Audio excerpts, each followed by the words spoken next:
Hello everyone, कैसे हैं आप सब। आई होप आप सब अच्छे होंगे। और आज का हम टॉपिक जो लेकर आए हैं वो क्या है, Coulomb's law.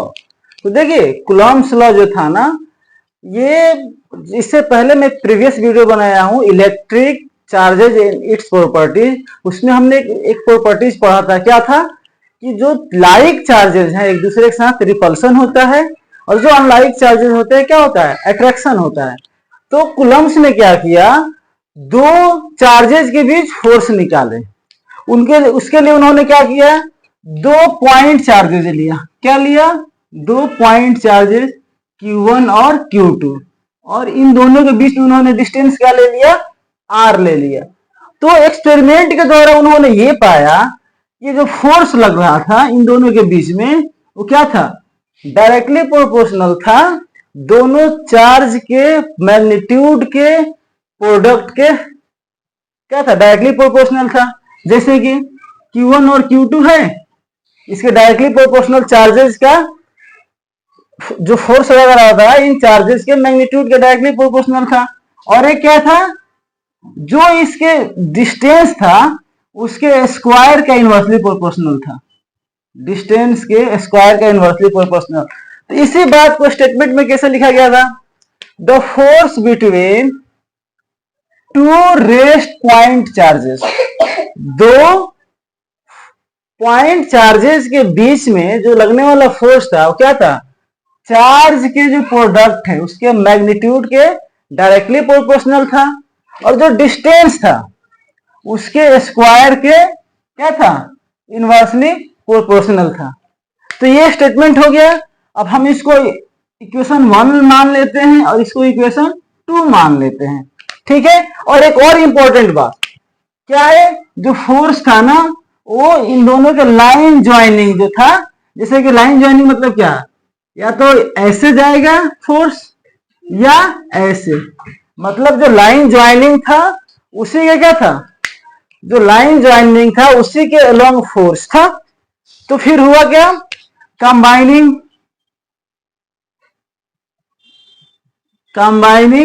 One and to. जब हमने 1 और 2 को कंबाइन किया तो क्या आया, force is directly proportional to Q1 Q2 by R square. अब देखिए हम क्या जानते हैं, कभी भी दो फोर्स, कभी भी ये जो प्रोपोर्शनैलिटी कांस्टेंट होता है उसको हम रिमूव करने के लिए हमको एक क्या लेते हैं, कांस्टेंट लेते हैं। देखिए तो यहां पे क्या होगा, फोर्स जब इसको हटाएंगे प्रोपोर्शनैलिटी साइन को, तो एक हमको कांस्टेंट लेना पड़ता है। यहां क्या रहता है जी, के Q1 Q2 by R square. देखिए ये जो के है, ये जो के है, ये के जो है मेनली दो बातों पे डिपेंड करता है। पहला क्या है, पहला क्या है, जो मीडियम होता है। फर्स्ट क्या है, जो मीडियम होता है। कौन सा मीडियम, मतलब चार्जेस कहां पे रखा गया है, ठीक है। तो मान लेते हैं कि जो चार्ज है कहां रखा गया है, चार्ज रखा गया है पहला एयर और वैक्यूम में। देखिए ये जो के का वैल्यू दो बातों में डिपेंड करता है। उसमें एक क्या है, मीडियम, और दूसरा क्या है, दूसरा जो है कौन से यूनिट में आप मेजर कर रहे हैं। तो हम मान लेते हैं कि चार्जेस को एयर या वैक्यूम में रखा गया है, इन एयर और वैक्यूम। और मान लेते हैं कि पहला यूनिट क्या लेते हैं, इन सीजीएस यूनिट। देखिए सीजीएस में क्या होता है, सीजीएस में के का वैल्यू क्या होता है, के का वैल्यू होता है 1। के का वैल्यू क्या होता है 1।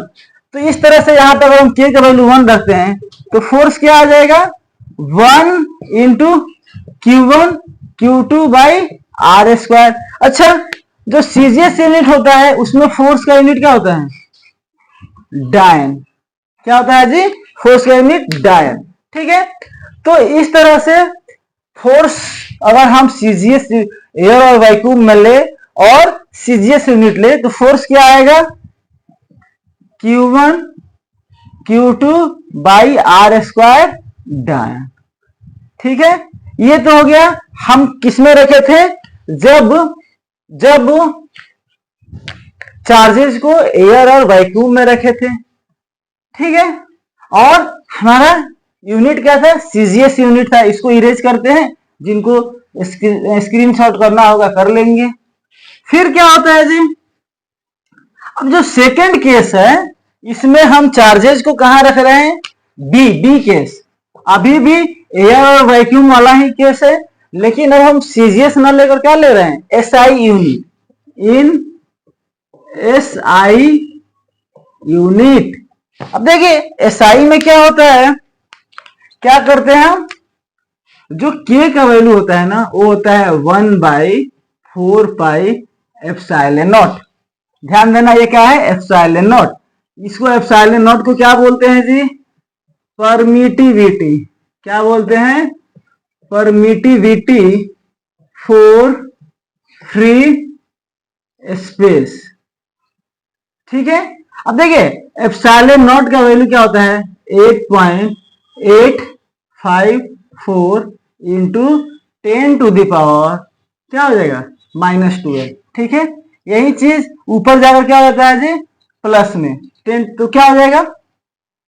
और देखिए एक और चीज हम फाइंड करते हैं, के का यूनिट। यूनिट क्या होता है जी के का, एफ आर स्क्वायर अपॉन में Q1 Q2। एफ का क्या होता है, न्यूटन। इसका क्या हो जाएगा, metre square.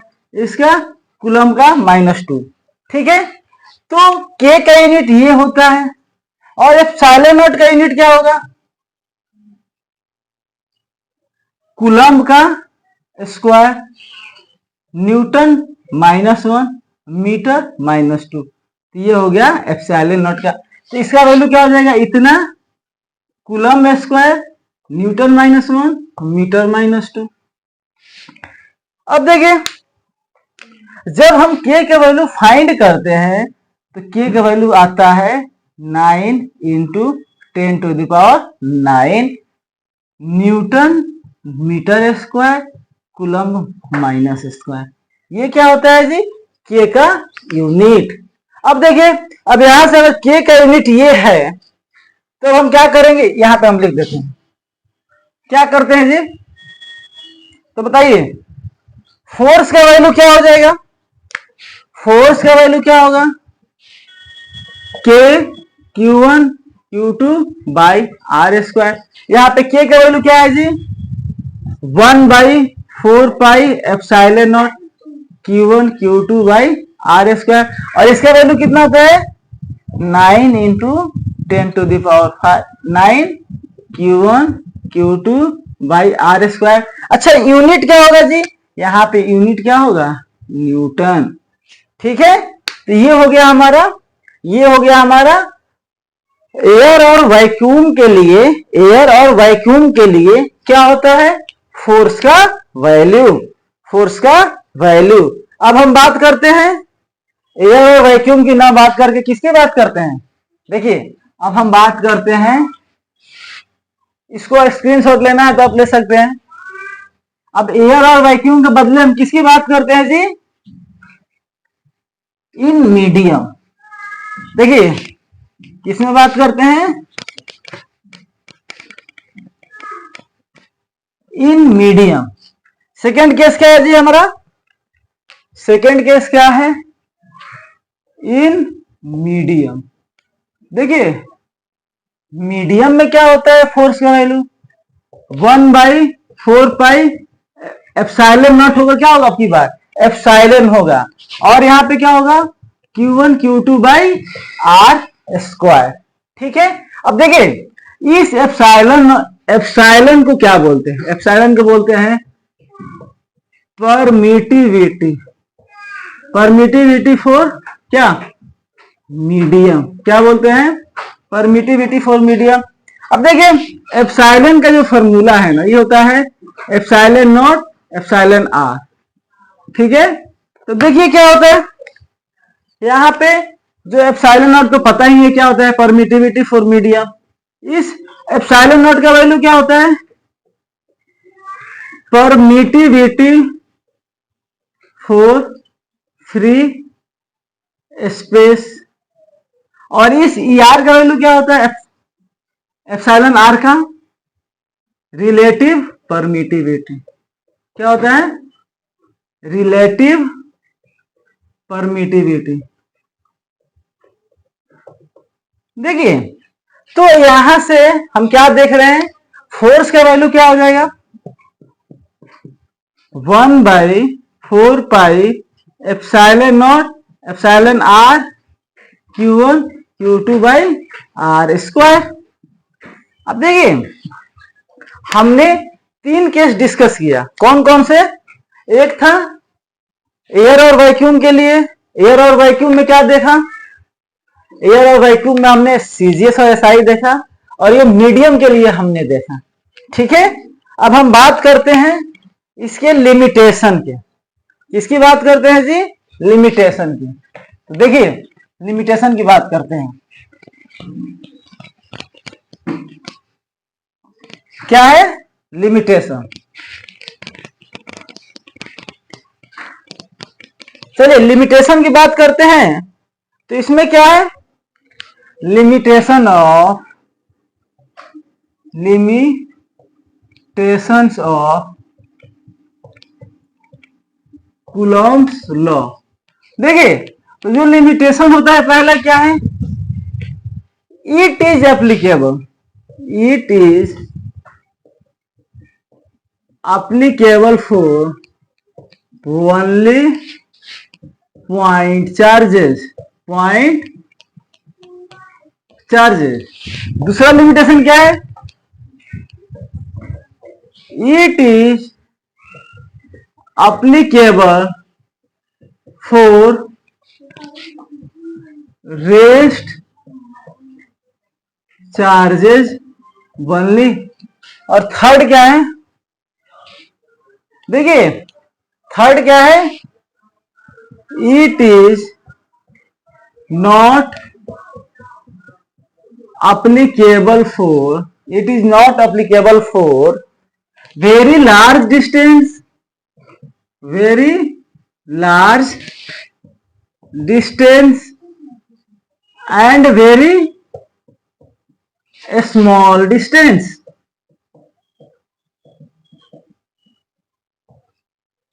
If distance is less than 10 to the power minus 15 metre, ठीक है, then nuclear force is dominant। देखिए, ये जो हम लिमिटेशन बात कर रहे हैं, तो क्या कूलॉम्स लॉ को हम हमेशा अप्लाई कर सकते हैं क्या, तो नहीं, इसका हम लोग कहां अप्लाई कर सकते हैं, ओनली फॉर पॉइंट चार्जेस। दूसरा, क्या हर जगह अप्लाई करेंगे, क्या मोशन में अगर चार्ज रहेगा तो अप्लाई करेंगे, नहीं, ये किसके लिए करेंगे, रेस्ट चार्ज के लिए। ये देखिए बड़ा इंपॉर्टेंट दिया है, क्या दिया है, वेरी लार्ज डिस्टेंस और वेरी स्मॉल डिस्टेंस के लिए ये चार्ज क्या है, एप्लीकेबल। ये रूल क्या है, कूलॉम्स लॉ एप्लीकेबल नहीं है। अगर distance 10 to the power minus 15 metre से कम हो जा रहा है ना, उस समय न्यूक्लियर फोर्स क्या होता है, डोमिनेंट हो जाता है। न्यूक्लियर फोर्स क्या होता है, डोमिनेंट। तो देखिए, ये हमारा क्या हो गया, लिमिटेशन ऑफ कूलॉम्स लॉ। अब बात करते हैं, एक छोटा सा न्यूमेरिकल लेते हैं, ठीक है, एक न्यूमेरिकल लेते हैं। तो एक न्यूमेरिकल छोटा सा जल्दी से नोट डाउन करते हैं, क्या है, देखिए न्यूमेरिकल ये है, 2 point charges Q1 equals to 7 into 10 to the power minus 4 coulomb and 2 into and Q2 equals to 2 into 10 to the power plus 2 micro coulomb is placed at a distance of 1 centimeter find the force of repulsion, find the force of repulsion. तो देखिए इसका आपको बहुत ही आसान question है ये क्या दिया है आपको, गिवन क्या दिया है, Q1 दे दिया और Q2 दे दिया, R कितना दे दिया 1 सेंटीमीटर। देखिए Q1 कितना दिया है 7 इंटू 10⁻⁻4 कूलम। Q2 कितना दिया है, बहुत ही आसान 2 इंटू 10⁻2 माइक्रो कूलम। देखिए यहाँ पे ध्यान देने वाली बात क्या है, यहाँ पे चार्ज क्या दिया है माइक्रो कूलम है, तो हम इसको क्या करेंगे जी कूलम में चेंज कर देंगे। देखिए कैसे करेंगे 2 इंटू 10⁻2 इंटू 10⁻⁻6 कूलम, ये किसके बराबर आ जाएगा 10⁻⁻4 कूलम। अब देखिए हम फॉर्मूला लगा देंगे कौन सा, force equals to 1/4 pi epsilon naught Q1 Q2 by R square. इसका वैल्यू क्या होता है जी 9 इंटू 10⁻9। Q1 कितना है जी 7 इंटू 10⁻⁻4। ये कितना है Q2 2 इंटू 10⁻⁻4 और ये यहाँ पे R कितना है 1 सेंटीमीटर, तो 1 इंटू 10⁻⁻2 का होल स्क्वायर। अब देखिए यहां से क्या होगा 9 इंटू 10⁻9, 7 इंटू 10⁻⁻4, 2 इंटू और नीचे क्या होगा जी 10⁻⁻4। अब देखिए यहां से 10⁻⁻4 से ये कट गया और यहाँ पे कितना है 10⁻9 है, यहाँ पे क्या है 10⁻⁻4 है। यहाँ पे 9 7 और 2 में करेंगे तो कितना मल्टीप्लाई आएगा, फोर्स कितना आएगा 126 इंटू 10⁻9 में से 5 गया 5 न्यूटन। तो देखिए ये हमारे आज का टॉपिक था जिसमें हम लोग कूलम्ब्स लॉ जाने कि कूलम्ब्स लॉ क्या होता है और जाने कि कूलम्ब्स लॉ को हम कहाँ अप्लाई कर सकते हैं और कूलम्ब्स लॉ को कहाँ अप्लाई नहीं कर सकते हैं, जो कि लिमिटेशन में देखे हम। और एक इंपॉर्टेंट बात मैंने बताया कि जो फोर्स ऑफ अट्रैक्शन और रिपल्सन है ना वो लाइन ज्वाइनिंग के अलोंग लगता है। और फोर्स के तीनों केस के हमने एयर वैक्यूम में CGS और SI में देखा और एक मीडियम के लिए देखा और लास्ट में एक छोटा सा न्यूमेरिकल किए। उसके बाद इस टॉपिक को हम यहीं पे रखते हैं। I hope you all enjoy your